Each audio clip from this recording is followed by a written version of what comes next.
G'day, and welcome to another episode of The Nerd Pilgrim. Today I'm going to be doing a review. Yes, I haven't done one of these in a while, but you've got to get the ball rolling, I suppose. Since I've lost a whole bunch of footage, I thought I would do something that came out a little recently. So today we're going to be talking about Battle of Z, well, Dragon Ball Z, Battle of Z. Once again, or Z, depending on where you live. Okay, so what can I talk about with this game? I finished everything. I made sure to go into both online and do all the extra missions, like the special missions and whatnot, so I can try and give you a bit of an in-depth look at it. For the most part, okay, now to get into a couple of things that are very integral to the Dragon Ball Z series, it has a massive roster. Like, we're not talking like crazy, like it's not just like Dragon Ball and GT, it's only Dragon Ball Z, okay? It has most of the antagonists. In fact, I think it has a couple of the movie characters as well, because Cooler and Broly are there, and Hirudegarn's there, but you can't play as him. So, either through seeing a whole bunch of people, like you'll see the Great Apes as well, you'll see the Metacool, like the core, but you can't play as it. But so none of the giant characters you can play as, but apart from that, everybody else you see, you can play as. I know that there is DLC for both Super Saiyan Bardock and Vegito, but me personally, the DLC that came with mine was the Sage Mode Naruto Goku costume. I would have preferred Super Saiyan Bardock or Vegito, but hey, that's the roll of the dice. For the most part, it just takes you through the standard Dragon Ball Z storyline. No really big differences there. I mean, I watch Dragon Ball Z and Dragon Ball at least once a year to try and keep it in my mind and stuff. So I'm pretty well versed in the story by now. So I really wish that there would be something a little different, but you still get some special missions, and I'll explain those later. But no, for the most part, it takes you straight from the Saiyan Saga right up to the end of the Buu Saga. So that's Kid Buu when you end it.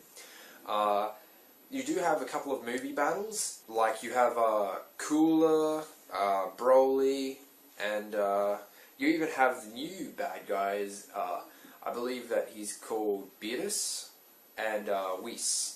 And you get those two cool guys, so have fun. You can even play as Super Saiyan God Goku, so that's pretty sick. But for the most part, I'm a really standard kind of guy. I enjoy my Majin Vegeta and my Broly, so it doesn't really matter about those other things. Now, you can play as Yamcha, so in my book, realistically, it's already got a 10 out of 10. So as I was saying, there are some special missions. They're all sort of what-ifs, I guess, like you have to verse all of Vegeta's family, and you have to verse all of Goku's family, and yeah, apart from that, I mean, there's not a whole bunch of imagination that really goes through it, but I don't know, it's at least good that they give you more than just the like normal story mode, and they give you a little bit more to like play with once you finally beat Kid Buu. You can eventually even customize your entire team the way you want. So your 4 characters can be anybody, and it doesn't have to be strictly adhering to the story mode. So you can imagine my happiness as I can go back and with Super Saiyan Vegeta and Majin Vegeta and verse just regular Vegeta when he came to the planet with Nappa. So you can just break canon all over the place, and that's pretty fun to do. It's always unfortunate for Raditz when Broly shows up on the scene. Now, in regards to the graphics and the art style, I'm not honestly a big fan. There are some scenes in the game that just look silly because of the engine that they've chosen, and how I get that they've tried to go for the really authentic anime look, but some of it's just not really pulled off well. So like, you'll see facial expressions that look kind of dumb, and proportions that will just be blown out of place, and you'll just see that they have weird body types, and it's just very noticeable. While in the other Dragon Ball Z games, you can definitely notice that it has an anime style, but for the most part, everything looked pretty good, and there wasn't, you know, super silly moments, like, just in, where you look at it and you're like, oh, I'm not too sure about that. Unfortunately, mostly everybody plays the same, with the exception of, you know, the character classes like support, melee, or ki. You'll all be playing the same character. So, for example, Goku will play exactly the same, except for minor differences, as Tien. So, yeah, you've got your 1 button assigned for melee, you've got 1 button assigned for ki attacks, and apart from that, every special is done the same way, and only 8 characters in the game can do ultimates. Now, That being said, you have to purchase your ultimates. So, for example, Broly, which you would have seen on the channel, you have to do a special mission to unlock the ability to use ultimates. You have to purchase it with player points that cannot be earned except if you donate energy at the end of your mission to other players around the world. And once you buy that, you can buy an item, equip it to your character, you get one use out of that item, but that's because your ultimate attack it will win the match and finish the mission for you. However, it takes a very, very long time to build up, as you guys probably saw. You have to mash pretty hard as well for a very long time, so get used to that. And if you, unfortunately, manage to lose all your health during that time, you die and you have to rebuild your energy bar right up to the top so you can use it again. That's another thing. There is no powering up sort of sequences. There's in the other games, it's mainly power up, super attack, power up, super attack. In this game, it's more run in, melee, knock him back, continue doing this, use a special ki blast if you want. For example, my favourite thing to do was as Majin Vegeta, where I just run in with my melee attacks, and then I'll just follow up with a special, so his Majin Rush. I could just get through most of the game doing that. That being said, there is a bit of a learning curve. There's a whole bunch of new systems that are completely different from other Dragon Ball Z games out on the market that you will have to pick up and learn. And there is a mission, it'll be around mission 26, well that's for me at least, that if you do not know how to play the game by then, it will kick your ass over and over, to be quite frank.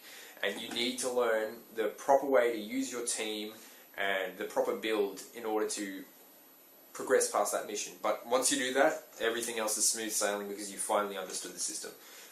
Combat's really repetitive, but that's sort of to be expected in Dragon Ball Z games at the moment. Not that I'm forgiving that, I'm just saying that I played a lot of Dragon Ball Z games, and most of them are just, because of the insane roster, they all play very similarly in the same way. I would play it in small bursts, because if you just sat down like I did and play it for 9 hours in a row, it becomes very apparent that it's just the same thing over and over, which is get into combat, knock them down, wait till they get back up, keep knocking them down. Sometimes the AI is really bad like that. You can just knock them down on the ground and they will stand back up and not block, and you can just knock them right back down, and you can just continue doing this until you win.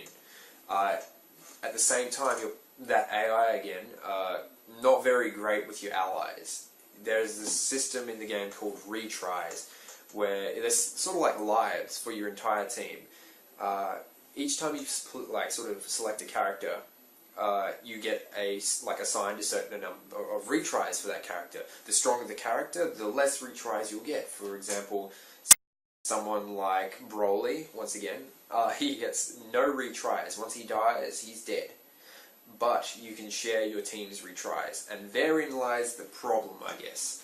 If you pick an entire team and you haven't leveled up their AI, because out of 1 to 10, if you don't level up their partner rank, they're fucking idiots. They will use up all your retries like no tomorrow, and you will fail the mission just because of your partner's stupidity. I guarantee you that is not fun. There are some missions that you play and you'll be having to play the medic of your team, because you'll have to be running around and reviving everybody just so that your partners don't use retries. Another thing, no sort of local battle mode. You have to go online to pit your team against other people. I would have enjoyed being able to have some form of battle mode in local play. At the same time, I can understand that would be very clustered on the one screen. I don't know, it's just weird going into the main menu of a Dragon Ball Z fighting game and not seeing the ability to, play with my friends in the same living room. It's just, I don't know.